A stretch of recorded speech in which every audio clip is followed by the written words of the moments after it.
Alright, you little gaming monsters, you little baby Einsteins. So it has come to my attention that actually during the last video, I made a mistake. I know. You're not supposed to make those. IRL. Okay, but I said Phineas had no backstory. I was actually incorrect.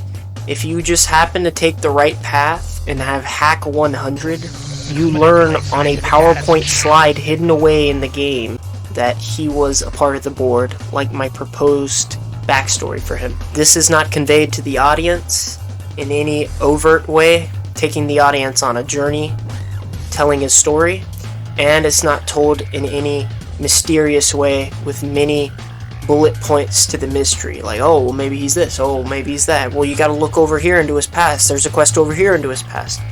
There is no growing mystery when your main character has a PowerPoint slide and your main antagonist is a mustache-twirling villain.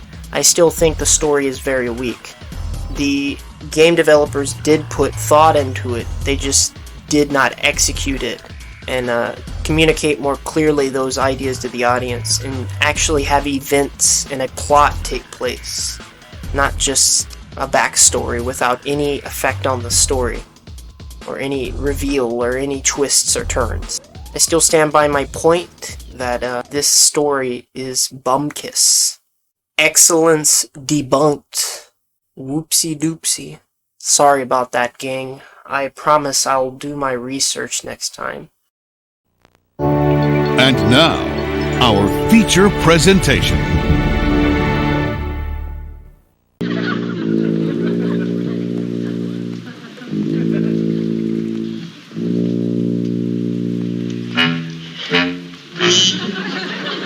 Did you fill the wood box? No.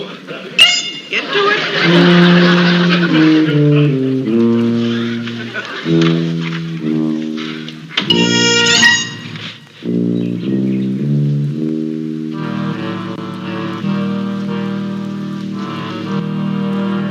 Hey! Hey! Come here. Come here.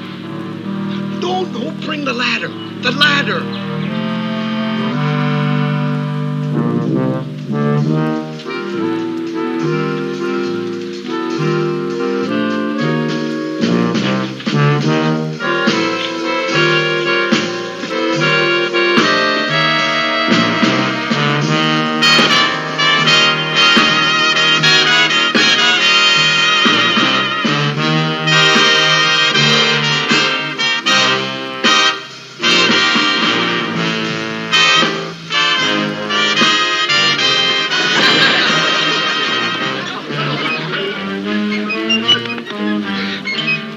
Did you vacuum the hall? No. Get to it. The first thing you gotta realize is not everybody is RPG schmo who's got his opinions about the story and the characters and the world building and whatnot. Let's get that out of the way. Most people, they just play the game. Is the game fun? Okay, I'll give you this. The game is pretty fun a lot of the time. I like the combat. It's very mind-numbing and aimless sometimes because enemies are just bullet sponges. There's not that much strategy involved. They need to have stronger enemy AI. They need to have more roles in the sandbox of the weapons, okay? But that's really a focus for another time. Really, I like the upgrade system. I like a lot of the ways the weapons work, how you can make any gun in the game work for most of the game if you're willing to shell out the money. That's pretty cool. Okay, I like all that stuff. So, there's that. But on the other hand, you have the fact that an open world game, in any game really, lives and dies on its mission structure. So you got Joe Blow, I like Call of Duty video game, I play FIFA. You got Joe Blow, and he puts in the Outer Worlds because he heard it's like Fallout.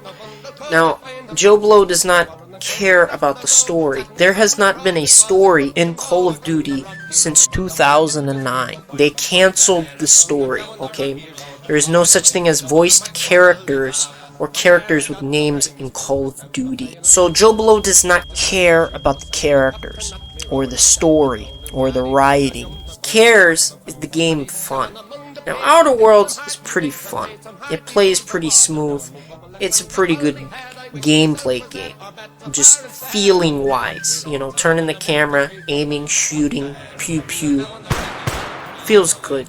Okay. Check 1. Now check 2, what do? You don't do much in the Outer Worlds. It is the most boring game ever in terms of mission structure. You go here, you shoot them, you kill them, or you talk them out of it, and that's it. There's not really that much going on. You can have some sneaky, but there's not that much going on. And this is bad, because ultimately, in most RPGs, it doesn't matter what type of RPG it is, or what open world game it is. They have some fun side quests, great distractions. An example of this would be like Fable 2, a game I'm not really a fan of, but guess what? It gave you a lot of fun side quests. Like there's a side quest where you go to some spooky island and there's ghost pirates there. I was like, yeah, that's pretty fun. I like goofy distractions. That's something that all open world games have. Doesn't matter if it's a Ubisoft title, Bethesda title. Every single Fallout game's had them. Most RPGs have them. I mean, like Sasquatch in Red Dead 2, okay? We all love random, fun, goofy, sort of quests. I mean, why play the game if there's no fun in it? If it's not fun, why bother? Hey, who invited you here? Get out of here, Reggie. Get out of here. You don't even work at Nintendo anymore. The mystery of having these weird quests on the side sort of distract the player, and then you play them and then you end up in like a totally different place than you expected. Like in KOTOR 1, ending up in a white void, talking to an alien, doing a Riddles in the Dark ripoff. Like, that's amazing. I would have never thought that was going to happen when I started playing a Star Wars game. So, missions are a way to distract the player from the main story, in fun ways that can connect the player closer to the strengths of the game or the strengths of the storytelling. So on one hand, you're trying to intrigue and bestow Joe Blow, Call of Duty player, to play your game, to be like, yeah, I want to play this. This is pretty fun. Oh look, something interesting happened on the main quest or a side quest. This is pretty fun. I want to keep playing. I got new armor. I want to keep playing. Okay, so your problem here is the game is not fun from a mission perspective. You do the same thing over and over again. There isn't enough variance in the paths, and there isn't enough intriguing one-off side missions that are fun and different and edgy and weird and off the wall. Okay. Another reason the Outer Worlds fails is it fails to engage hardcore gamers. The gamer girls who, like all the coolest and most beautiful gamer girls, are a student of the good games, The RPGs where you can finish off 15 different ways in the same mission. Like the White Glove Society mission from New Vegas. That's the type of thing that I think the Obsidian faithful want to see. That's not really present in this game. There's a couple of times when it's like, oh, you can do this, or you can do this. And I mean, it might be better than some games, but it's not really what I think the fans were looking for. There's more choice in this game than I would say most RPGs. In terms of mission structure, in terms of, oh, I can go talk to this person. I could subvert this area of the quest. Oh, I can betray this guy. But it feels like there's training wheels on the game, where they won't accept the fact that you can rip entire segments out of the game. Now I realize the game can be beat quickly, but they desperately want you to play the game the way they want it. They don't want you to do things out of order or skip entire sections. An example of this would be early in the game. You go to Edgewater and you find out later you can basically have 3 main choices. One for the corporations, one for the rebels, and then one that's kind of in the middle that is kind of like both, but the rebels end up winning. And then you can't really play the game in a way that you can cheat it. You can't really unplug the battery from Edgewater if you want to at the beginning of the quest.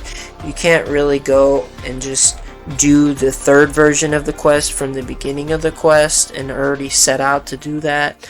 So it's kind of limiting. So it has choices, but still somewhat limited choices.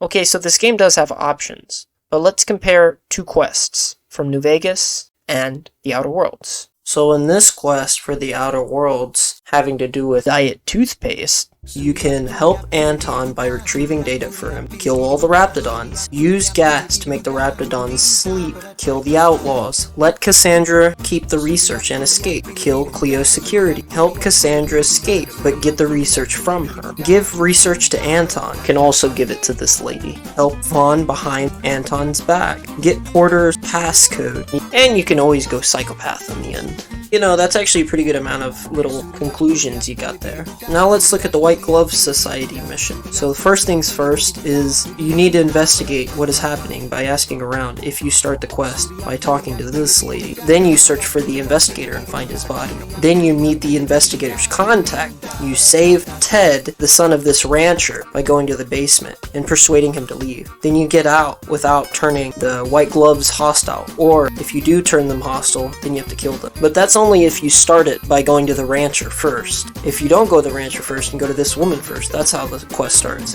In order to uphold cannibalism after saving Ted, you have to find a substitute for the dinner. You can use a companion, you can use Carlisle by convincing him or forcing him to come to this refrigerator. If you want to end cannibalism and save Ted, convince the chef to make a fake meat recipe, or you can steal it, call the waiter and dress as a White Glove, or hide. Then talk to Ted. Bring Ted to the hall and wait for Mortimer to announce he's a cannibal. Talk to him and expose his plans. You can also persuade Ted's dad to keep selling to the strip, helping your reputation. Alternatively, speak to the chef and spike a wine with Med X. Many of these steps can be failed so that the truth of cannibalism will not be exposed, leaving you to have to shoot your way out. Enter the White Glove Society by talking, not revealing the truth and shooting your way out, framing his dad for his reputation. Enter the situation to save Ted from again being stand companion, or you can always just kill everyone, as per usual in both of these games. I think you get the point.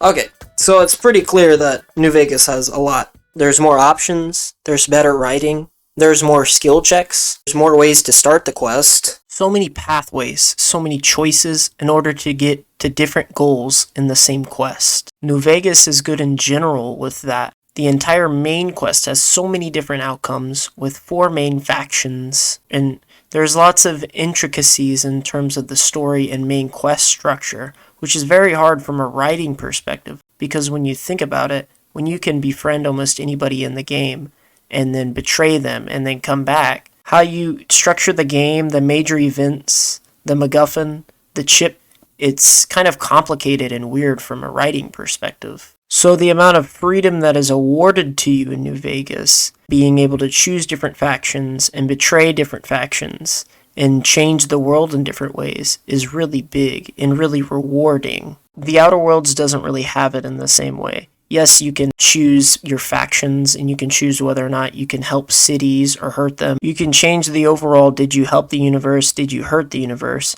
But it doesn't have the same oomph behind it. It doesn't have different bosses or different goals at the end based on your faction choice. You either go good or you go bad. You go to the prison to fight this person, or you go to the prison to help this person. The funny thing is there's not that many quests in the fun category. There's just not that many side quests that are fun distractions or main quests that are fun to play. All the missions are just chores so you can upgrade your character and gear at the end. An example of this would be early retirement. So you're in the main capital city of Halcyon on a quest to investigate the early retirement program. Early retirement is a random lotto that allows poor people their own district and to retire early, which is very uncharacteristically charitable of the board to do such a thing. This pompous rich lady doesn't like free stuff for poors, so she sends you to investigate. The board giving people free stuff? I don't know, man. Sounds kinda sus. It could be some sort of like experiments going on, doing some cruel stuff to some random poors. Are they using people like hamsters on bicycles to power the city? Nah. But they could be doing it, you know? Okay, look. Maybe it's some sort of prison, but the people have figured out some sort of way to mess with the sensors and send the board false data. So in reality, it's just a normal society down there, and they're just chilling, having a grand old time. And then you can go help them, or you can snitch them out. I mean, you know, like, it's your choice. So many different potentials for a setup like this, and a quest like this. In a field, holding a flower, we zoom back to find that she's in the desert. The field is an oasis. Zoom back further, the desert is a sandbox in the world's largest resort hotel. Zoom back further, the hotel is actually the playground of the world's largest prison. And it's actually set up in a cool way. You go down there to the entrance, and it's a beautiful entrance. There's a lot of suspense as you go deeper and deeper underground into this facility. You start hearing all sorts of noises. It's getting spooky. You're looking down this hallway, and you're like, what's going on? So you open the door. The luxurious facade starts turning more decrepit. There's cracks in the walls. It looks crappy. It looks bad. It looks dank. And then you're like, okay. I was correct. There's a conspiracy afoot. And there's some high-level security robots, and they're really hard to kill. But you kill them. So you're like, oh man, what's going on?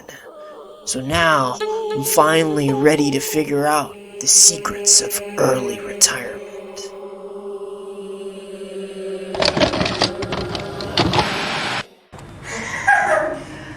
Wanna know how I got these scars? Well, I'm the Joker, baby! What happens to the people in early retirement? They all die. And you're like, okay, is that the mission? It's like, yeah, go report back to the woman who gave you the quest. Tell her the truth or tell her lies, it doesn't matter. It's like, what? Another example would be when you're looking for a missing person. So you go to this house where these obviously mentally degenerate people are living. You find out they're actually cannibals. Like, yeah, something's obviously wrong with them. And obviously, you find out they ate the dude. So it's like, okay, well, what do you do? How are we gonna do a spin on this type of quest? Because this quest's in a lot of different RPGs. Well, you just kind of have to escape. You just kind of have to leave. And it's like, it's a family of these guys, you know, these little bambinos. So what if I had to turn the family against each other, you know, turn the weak links against each other and be like, hey, maybe you shouldn't be doing this. Your sister said your hair isn't pretty. You probably need to rethink your life. You know, maybe, you know, just help me out a little bit, you know, maybe be on the good side. Because then you'd be like conspiring against them. Maybe you could get your guns taken away, have that section be kind of like a puzzle type section, you know, where you're trying to figure out a way out. Or maybe, whoa, maybe you could say, hey, I'm actually going to be a cannibal like y'all. And you convince them that you're going to be a cannibal, and you get out of there. And you could bring the cops back, or you could even say, hey, I actually am going to be a cannibal. And then you could go and grab people for them and bring them back. Have like your own little cannibal cult. Who doesn't want a cannibal cult? That'd be epic. Okay. You know, possibility. But you just kill them and leave. That's so uninteresting. It might as well be, go to this shop and buy this sword. Go to this field and kill this level 3 ghoul. That is not an interesting quest, I hate to tell you, Obsidian. That's not a good one, okay? Another example of a so-called fun quest would be this goofy girl who runs one of these shady smuggling corporations called Sublight. She tells you, hey, dude, hey, aliens. And you're like, nah, no, not aliens, you goofy girl. But she's like, nah, aliens. And then you're kind of looking around and it looks like she might be right. But then they're like, hey, nah.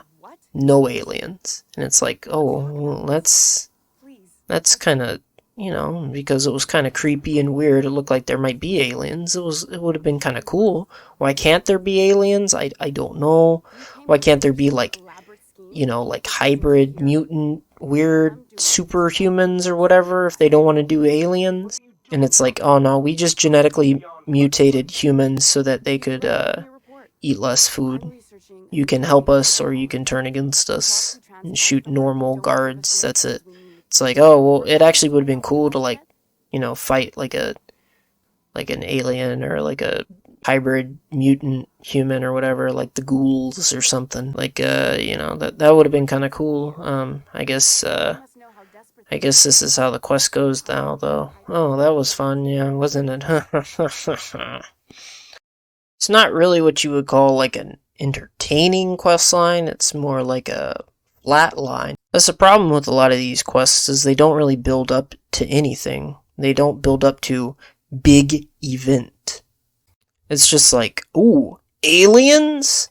It's like, nah, no aliens. Nothing to see here. You can kill these normal bad guys or you can not kill them. Just walk away. Nothing to see here. It's like a mystery with no mystique. Like a mystery.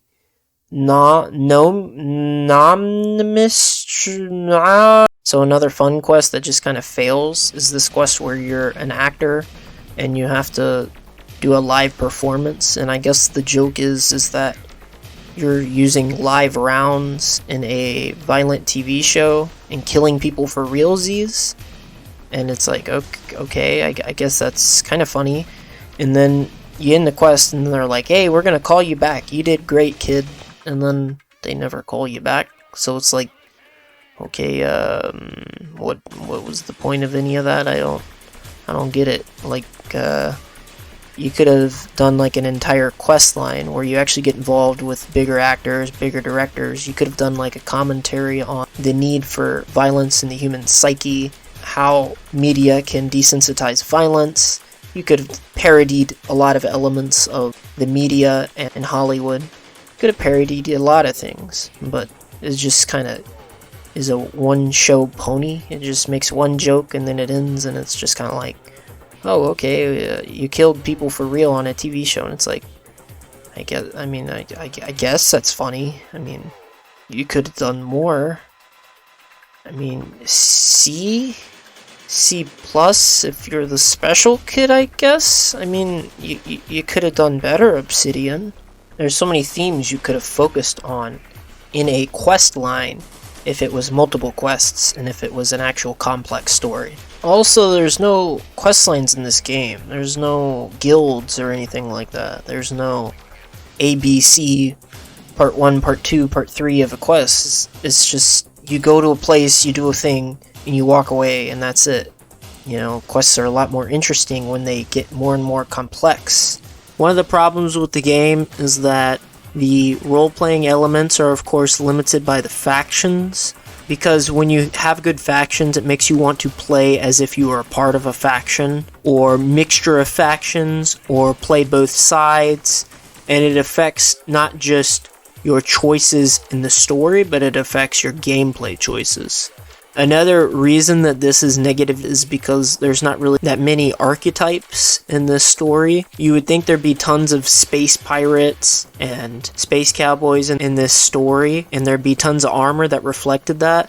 But really there's not. There's not tons of archetypes or reflections of well-known things or classes of people that you would see in this world that you can sort of model yourself after in a code perspective. There's only factions, and we've already discussed how the factions are lackluster. So facilitating role-playing is much less strong than in a lot of other video games. Because in most other video games, they are referring to archetypes. Good wizard, bad wizard, goblin, criminal, altruistic samurai.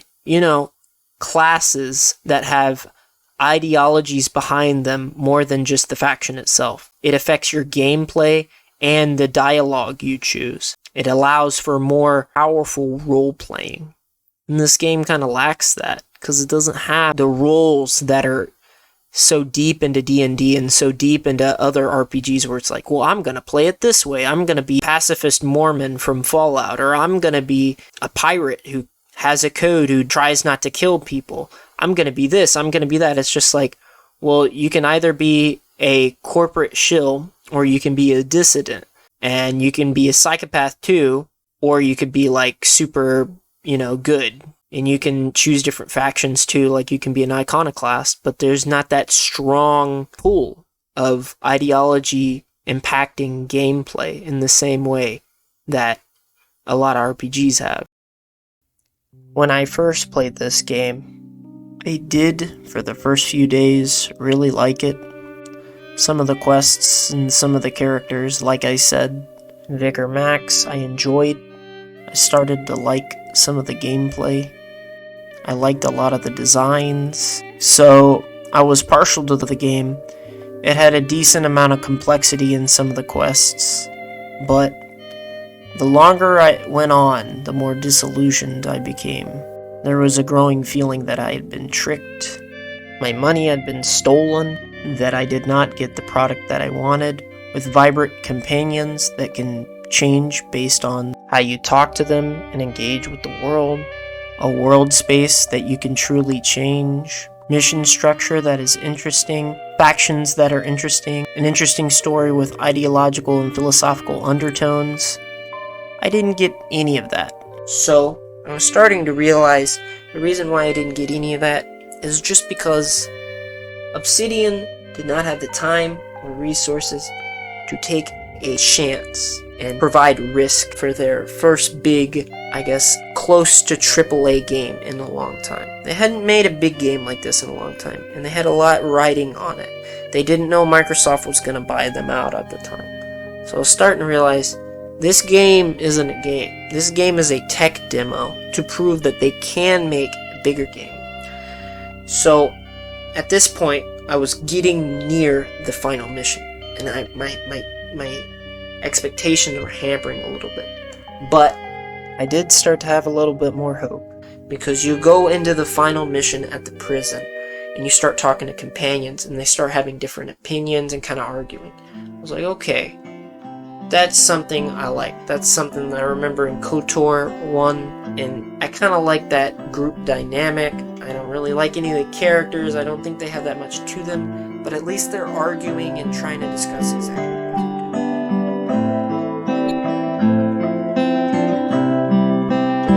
And that's when I thought, okay, maybe these last few hours of the game, whatever these last few missions are, they will start building up to, okay, we set up the combat, we set up the world, we set up the missions, we set up some of the RPG mechanics. Now this is going to be our big tech demo.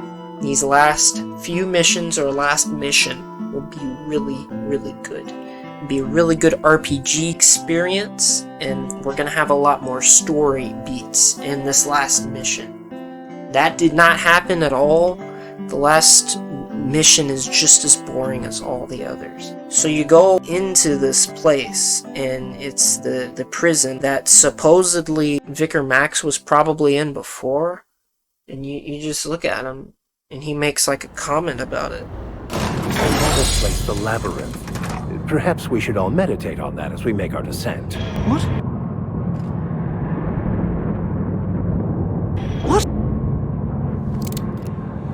I suppose it would be too late to back out now, huh? What? Fear not, Captain.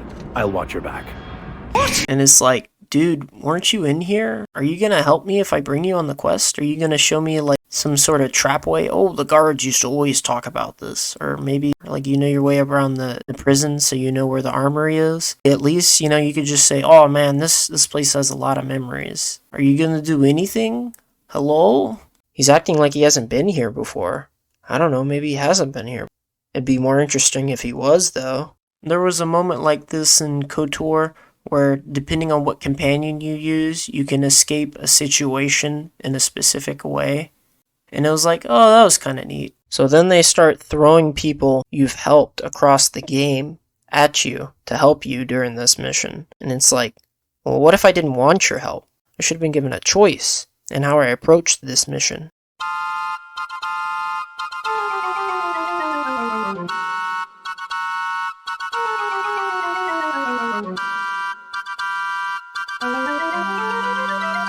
You could have called in all your favors and made a full frontal assault on the prison. You could go full-on assault mode, and then one of the consequences would be you fail, and your punishment for failing the full-on assault would have to be taking a much slower, methodical section. It's almost like a stealth section where you have to learn the ways of the prison in order to escape. Something like from Fable 1. That'd be neat. Something, maybe more complex than Fable 1, obviously. But a section like that, where you're stuck inside the prison and you gotta learn how to get out, as punishment for failing, an obviously very challenging combat section by choosing to go all out. Or, you could use like some sort of solar device to take out the electricity to make a solar flare go off. You could have snuck in on the dirty laundry spaceship. That would have been epic. There's just no agency. There's no role-playing in a dynamic way that is fun. Yes, there's role-playing in the missions, but it's like, where's the options that are fun to play with? Like, oh, I want to do this. Oh, I want to do that. Oh, you did that? That's so crazy. I would have never thought you could do that. Where's the role-playing in this role-playing game? There's not really any story beats, per se, I wouldn't say. I mean, yeah, there's story beats, like you get to meet the big guy, Mr. Big, whatever his name is, I don't remember. They just could have had more player-orientated choices in this whole kit and caboodle. But nothing really happens, there's no twists, there's no, it's just kind of like everything goes as usual. And at the end it's like, we have to help the colony. In the army. And it's like, okay, yeah. And then the ending slides play, and it's just very disappointing. This quest just kind of fizzles out, and the whole game just kind of fizzles out. It leaves a really bad taste in my mouth because it's the last thing in the game you play, because it could have had a really exciting bang. And my whole perception of the game changed as the credits rolled. I was just like, I was duped. And they couldn't even really give me a taste of what I wanted. There was some instances where it almost piqued my interest. It whetted my appetite. It whetted my appetite in terms of storytelling, world building, factions, and complex mission structure and fun mission structure. Obsidian really needed to admit, yeah, this game wasn't that much, but in the last couple missions, we're gonna try and give it our all. We're working on the next game. Here's a taste of what a more complex, choice-based mission would be, with a lot of moving pieces and a lot of choices, and then hopefully a more interesting story in it. They don't really deliver in any way, which makes me sad on the inside, And that's why I think the mission structure is just boring, because you can take almost any final mission from most RPG games, in lots of major missions during the game, in side missions, and they're fun. And it doesn't matter what type of game it is. Like every game, average, good, great, has good side missions. But this game doesn't. It just does not have good side missions. And it doesn't have an intriguing main quest, sequence of events, or grab or pull, or fun missions structure. It whetted my appetite on potential that wasn't there. There's a lot of potential being missed out on. You could have done a lot. You could have done a lot with cannibals, with early retirement, with acting, career, but they just don't execute the idea. And these ideas are like outlines for an idea. They're not like a completed idea. They're like 3/5 of an idea. And ask the founding fathers, 3/5 of an idea. This is not an idea.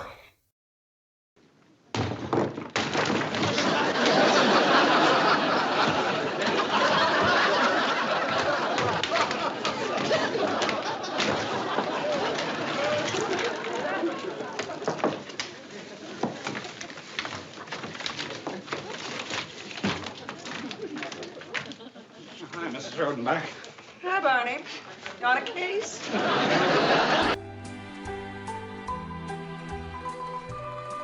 This section is a barrage of problems with the game that at first may seem unrelated. Hopefully the longer I talk, the more it makes sense. So buckle up, kids. Here we go! So we've already talked about how this game has problems giving you concrete details.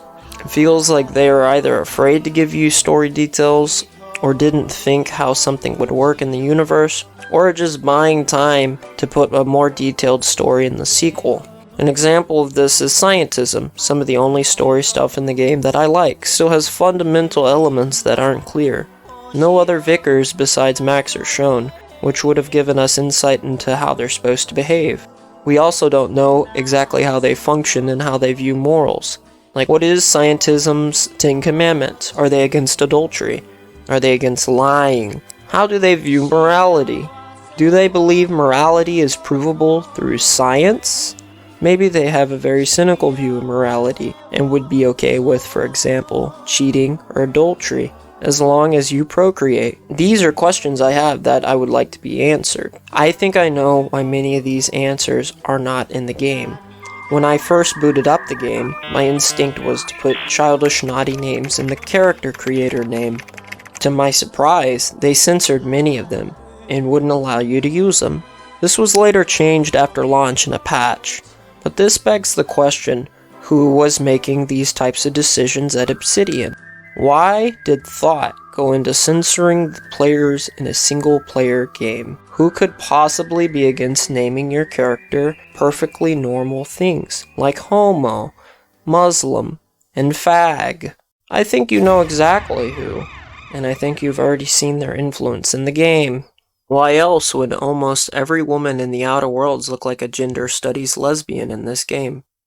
What's wrong with your face? What is wrong with your face? I will give Obsidian this. It takes time and resources to make dresses. So I'm not talking about the lack of opulent arrays of dresses, but the general androgynous look of women in this game.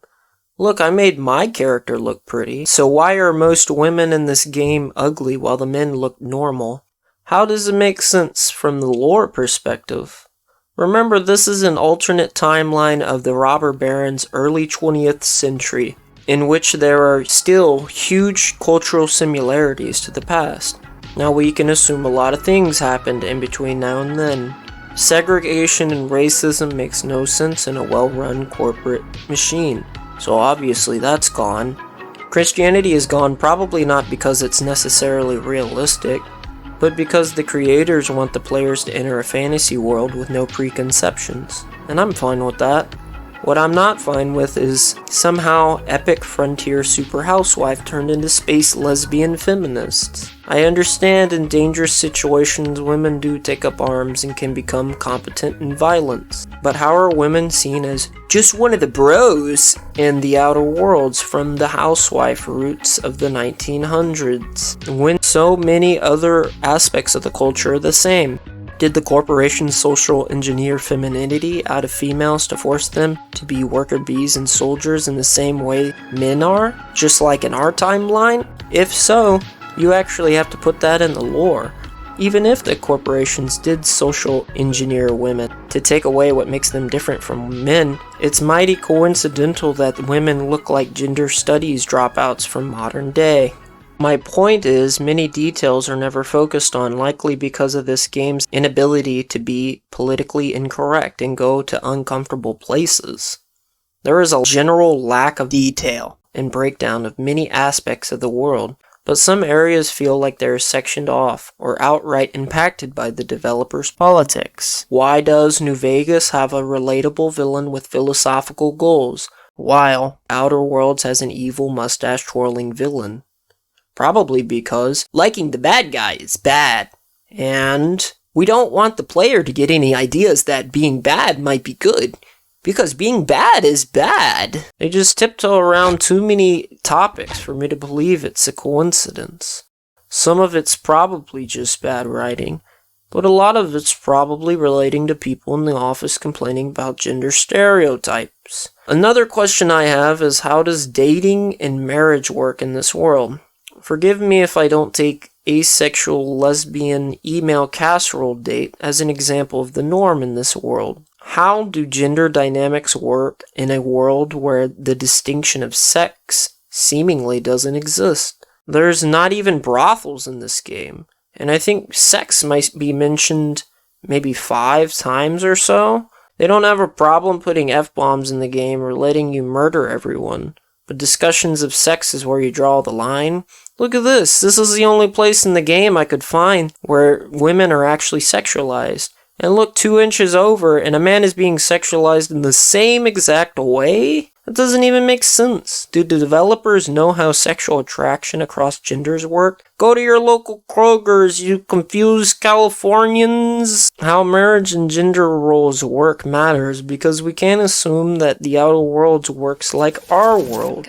Like in, say, Fallout. Because in Fallout, you have housewives, female workers, female warriors, and prostitutes all existing in the same world based on the individual's choices and each town's norms. In Fallout, they assume the natural relationship of gender dynamics would kick in. In the Outer Worlds, there is only female warriors and workers, with no sexualization of women, which actually makes the world feel fake. Because obviously there were brothels in the minor monopoly towns this game is based on. The dynamic of marriage is mentioned with Parvati's mother, but the details are not fully clear. In the backstory, Parvati's mom had her. The corporation forced Parvati's parents to separate, and her dad raised her. So the corporations are seemingly anti-marriage and anti-family. Is this how it works all the time? Do different companies work differently? Are there child limit policies? And do the corporations set up marriage, or is there free dating? Is there state-enforced homosexuality? We just really don't understand how any of this stuff works, which is fundamental to how the society works. In most fictional worlds, we can assume that their world is similar to ours. But in the real world, women are sexualized, feminine, and most societies have a lot of full or part-time housewives. So most or all of that being absent from the outer worlds means they need to explain how their lesbian pirate world keeps spinning.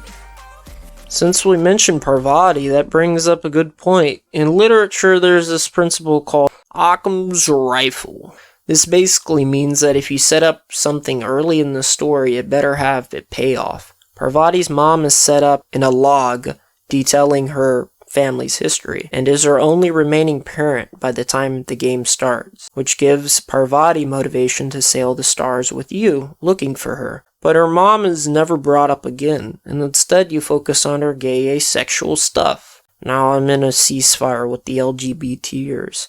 We have a truce, an LGBTers truce. And I don't want to mess it up. At least not in this review. So I won't say anything about this whole lesbian asexual thing. But it's obvious that this is just social political propaganda being shoved down our throats. Romance and sexualization are some of the shallowest ways of characterization if done in isolation. Well, that's a lot of Asian. But even if the character is a one-note romance character, in an RPG, usually they're focused around you, the player character, having the agency to romance said character. They made Parvati one note despite having places to go with her character as set up with her mom, in favor of shoving their sexual agenda down your throat. They've put a lot of things down our throats. We probably need to use some Colgate. If they wanted to do something shallow romantically, usually it would be some side quest that would end with the player character getting a kiss on the nose. Aw, how cute. I said, aw, how cute. You're supposed to say, aw, but the people who made this quest weren't thinking about what the player wanted, or how to tell a story with proper setups and payoffs. They were thinking about the agenda. This is why you can't tell Parvati gay marriage is ungodly and throw her off a rooftop, because the game is not made for you to roleplay. It's made for the developers to roleplay. Oh gosh, this makes me long for the good old days of Fallout 1 and 2, even New Vegas to a lesser extent. This was the good old days when you can make fun of pretty much anyone, and the developers put basically whatever they wanted in the game without thinking whether or not it was politically incorrect. Meaning, they didn't let censorship into their art. In the old Fallouts, you could be raped, murder kids, buy prostitutes, sell people into slavery. There was suicide. don't think that I can continue. And drug addiction.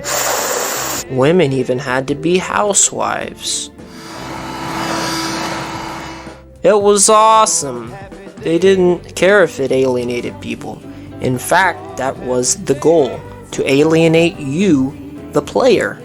You are in a world you shouldn't be comfortable with, seeing horrors and darkness never thought imaginable. It's supposed to make you feel bad, and feeling bad felt wonderful. All of the dark elements of the outer worlds feels surface level. There is drug addiction, but we don't really see its terrible effect on people in society. You can murder anyone, but you don't have to. You can even convince Phineas to commit suicide in the bad ending. But again, that's just an option at the end of the evil campaign. You don't have to look into the Abyss. The Abyss is an optional dark alley side quest in order to child-proof the game. Speaking of child-proofing, they changed all of the colors in this game in order to be safe for colorblind people. Colorblind people called, they said they know how to use a slider in a menu. I mean, if you're bending over backwards for colorblind people, what's next? Wheelchair ramps at the public library? Nah, but seriously, this is a total misallocation of resources and attention when you have cultural Marxists having to code which names you can name your character only for normal people to have to fix it later. This game looks downright ugly at times because of its colors, when I think the graphics usually are pretty good, besides this awful looking water. And the designs made for this game are usually pretty good too, at least the buildings, ships, guns, and environments are. This color problem drags down the entire game. Because you didn't want to disinvite 5% of the population, you disinvited 100% of the population. Wait, I'm not that good at math, and even I understand that doesn't add up. You're trying to be super edgy on one hand by being able to murder everyone in the game. And Phineas' suicide in the bad ending, but you can't slightly hurt someone's eyes or name your character queer.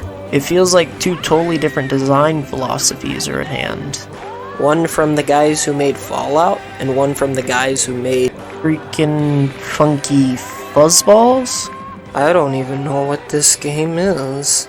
This game doesn't even know what tone it's supposed to be. Is it a space adventure with humorous elements? A comedy? A black comedy? A drama? A satire? I'd buy that for $1. This game made me laugh at its clever wit, but then it made me cringe when the villains and powerful figures act dumb for laughs. Because this isn't a comedy. This is supposed to be an actual fictional world that exists. Comedy in games is so hard. You guys can make the greatest RPG ever made, but if that comedy sucks, it's going down. Yeah. The creators of this game watched Futurama too much and wanted to make their game like that. But mixing drama and comedy is a hard thing. This game feels like a wrongly mixed protein shake that's a little expired. It's got those little dry clumps in it, and the chocolate doesn't taste that good. But every few sips, when you get a good mixture of the chocolate and milk, it doesn't taste too bad. I mean, it's okay. And that's the problem. I do laugh at many jokes, but in the end, this is a drama that doesn't have me invested, with some misplacements and some appropriate placements of comedy. It's just all over the place. Add this on top of its political correctness, and it just becomes clear this game has a severe identity problem. The game is for everyone, and this game wants everyone to play it. Totally contradicts the game's premise. I mean, look at this opening screen. Does this opening screen make you feel like you're in a corporate dystopia?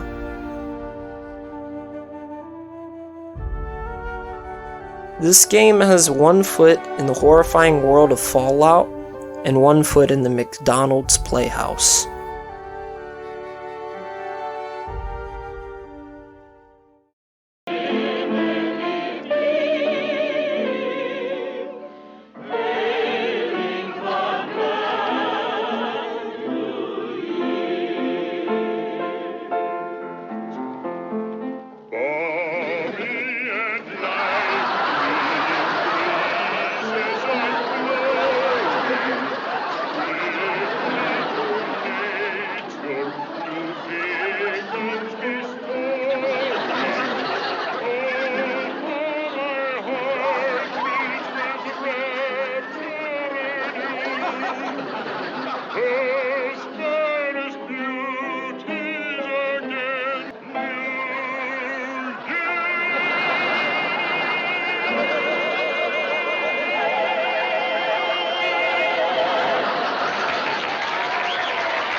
This game's reputation was over-amplified by gaming journalists and fans alike in a rare instance where critics and fans both agreed not to think and just acclaim, giving this game an aura of infallibility in contrast to Obsidian's other games, in a way that seems unfair to their legacy. The praises were sung so high an onlooker might have thought that this was one of the best RPGs ever made. Alas, it is not. The narrative of New Vegas versus Fallout 4 and 76 overtook rational thought and objectivity, compelling even normal gamers to magnify the positives of the game and be overly easy on its flaws. You see, the game was rigged from the start. Obsidian just happened to be in the right place at the right time. But the next question I have for you, is this overhype really a bad thing? One positive I discovered while playing this game is that I only ran into one game-breaking bug. That wasn't really a huge problem because you can progress every situation by killing the proper person. This game is stable, the gameplay is clean and smooth without many glitches, and feels good and fun to shoot. This game is not plagued by technical issues or weird RPG design choices that many older RPGs fall into. This game is no New Vegas. Well, that is true to the entirety of what New Vegas is.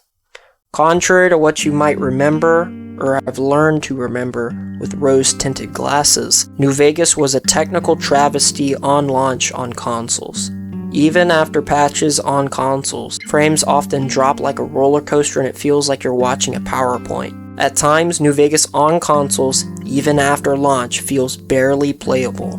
This feedback is usually accompanied with shrieks that this is Bethesda's engine's fault, not righteous Obsidian's, which may have some merit, but it ignores Obsidian's history of games. Barely any of Obsidian's games include all of these qualities simultaneously: running stable, being complete, and being successful and well-reviewed.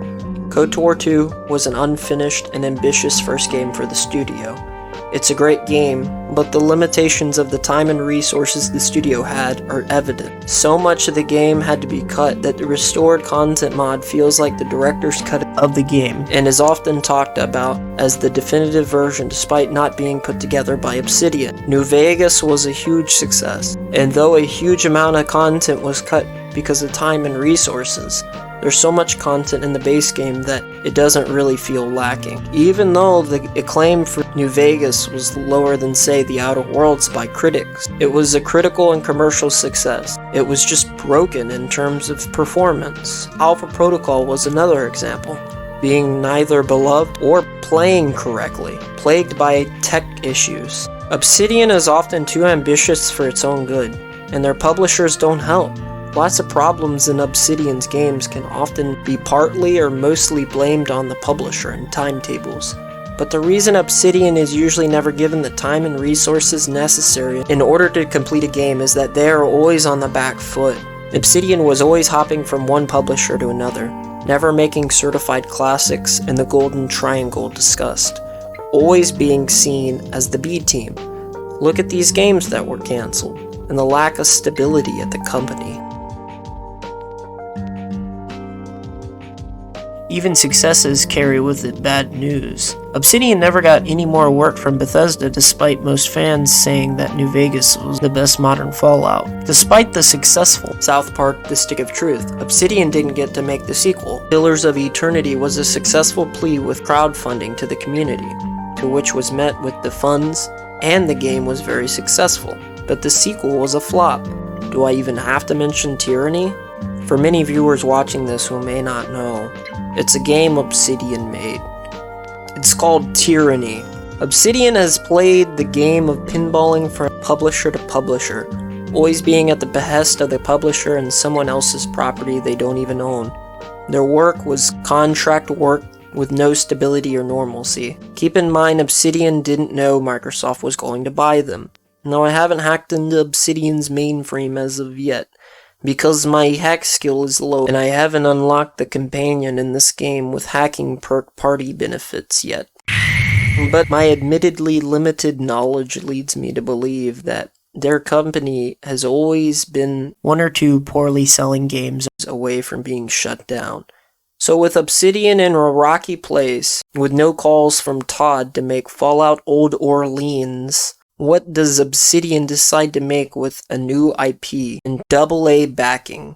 Something safe, not overly innovative, not offensive or at all risky. It has to be good and be fun to play, moment to moment. Did I mention don't challenge the player too much on a mental, emotional, or philosophical level? You see, the McDonald's analogy was more than just an analogy. It's how they made the game. Just make the game a crappy Happy Meal. Because kids love Happy Meals. Put in inviting landscapes and pleasant music. Add a McCafe to give the illusion to parents that they are there of their own free will, unrelated to their kids. It's a crappy burger. But you know what you're getting into when you go to McDonald's. Something cheap, unchallenging, standardized. It's not a good burger place, but everybody eats there. Why does everybody eat there? Because look at the colorful cast of characters. Look at the play place. You like chicken nuggets, don't you? You also love McGriddles. Did you hear the McRib is back? McDonald's markets itself to every demographic like it's some sort of college ad. Like it's some sort of perfectly cut pizza with 50% man and female, 25% white, black, Asian, and other to make everybody feel welcome. It's about those double arches and the catchphrases. Brand recognition. Obsidian used to be that shady pizza joint that changed hands 5 times on Elm Avenue. You know, the one where you ordered supreme pizza and it had gummy worms on it? The cook was an ex-drug dealer who lost his mind long ago, who makes every single pizza something special. You had some of your best meals you ever ate there, and even a few of your worst. Regardless of whether you eat on Old Elm Avenue with Chef Hook'em Up, the McDonald's on Main Street will still get more sales. And that's what Obsidian realized. Obsidian really needed a win this time. And as much as gamers don't want to admit it, gaming is a business, and somebody's gotta pay the bills. So Obsidian decided to make a game aimed at McDonald's fans. They had to put a good amount of their older games' concepts in there. And mechanically, in its adherence to role-playing pillars, it's a solid RPG. They didn't try something new that would derail the studio. They did exactly what they knew how to. They made the gameplay fun and better than it had been in the past. They made the scope limited in order to make sure it wasn't a buggy mess at launch.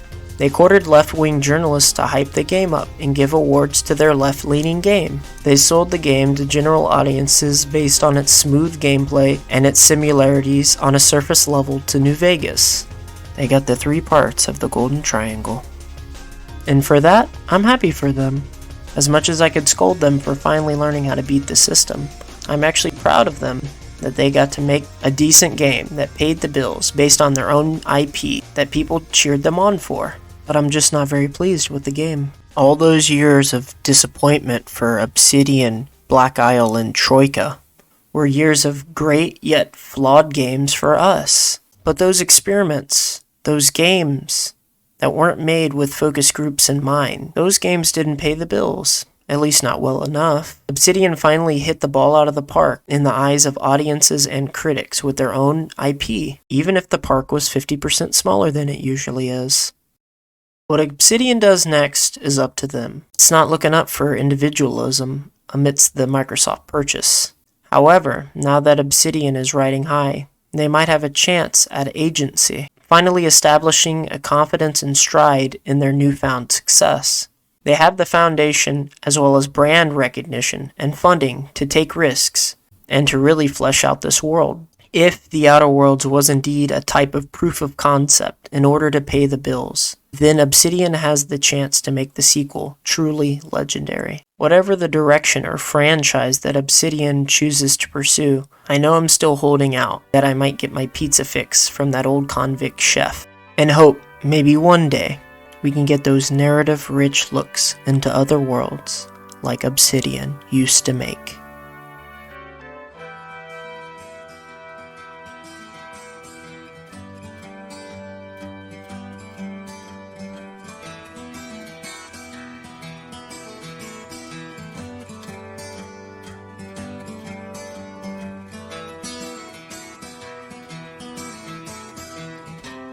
Another sleepy Sunday safe within the walls. I'm tired of dining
feeling no